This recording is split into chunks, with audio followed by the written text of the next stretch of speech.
First, I'd like to thank Pastor Shine for the privilege allowing me to do this in church.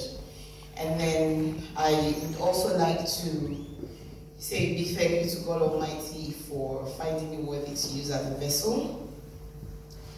And then I also want to thank members of the church who have been showing me support from day one, from the days of Gist with Estate till when this book came out.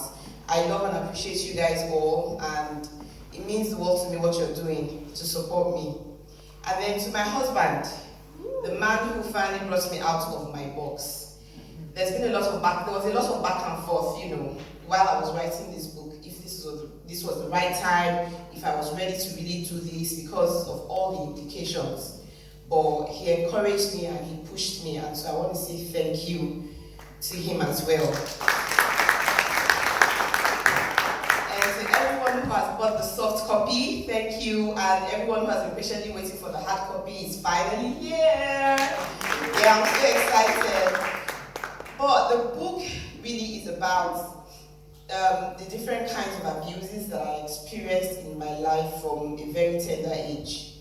And the reason why I thought to write it is because I've realized over the years that a lot of people have been suffering from the effects of abuse. Unfortunately, we come from a society that makes it very difficult for us to open up about, our experiences. And so we carry these things for, along in our lives. And if research has shown that people who suffered from the effects of abuse are less productive, because what abuse does to you is it cripples your mind. It puts you in a box. There's something called limiting belief. It puts you in that stage where you feel that you're not worthy enough to attain certain heights. And for a long time, I was put in the box. Even when I removed myself from the environment that was toxic, I still remained in the box because of the effects of abuse, and I see it all around me. So I thought, okay, let me use my platform to help people who have also experienced it. There are some people who have never spoken about it, but thankfully, some of the people who have read my books have actually reached out to me and said, Essie, we need to do more.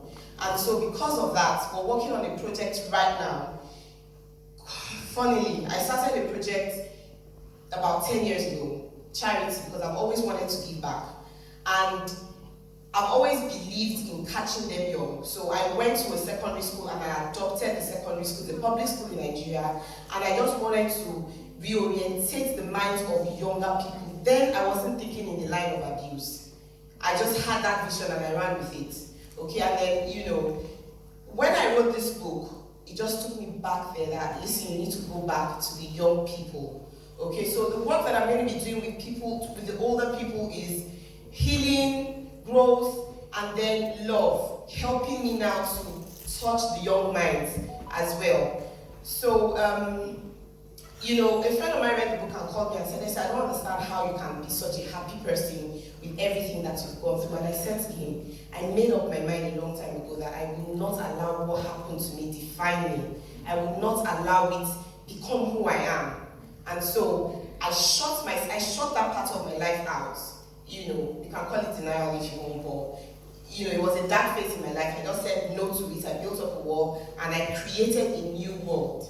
But it came a time when I had to go back and revisit it and deal with it so that I could help other people who are going through the same thing. So I just want to use my platform to help people, but I can't do it alone.